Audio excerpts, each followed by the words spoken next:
how to get notes on Instagram. First of all, note one thing, this note feature isn't available to everyone. Notes gives you a personal space to share updates as short posts with certain people who can then reply to them as messages on Instagram. So to share a notes, open your Instagram and tap on this message icon at the top right. Tap on your note and now write here your note.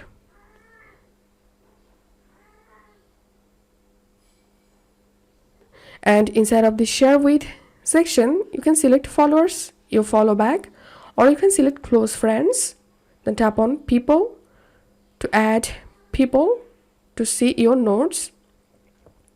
Tap on share, and that's how you can do it. If you find this video helpful, make sure to subscribe. See you in the next video.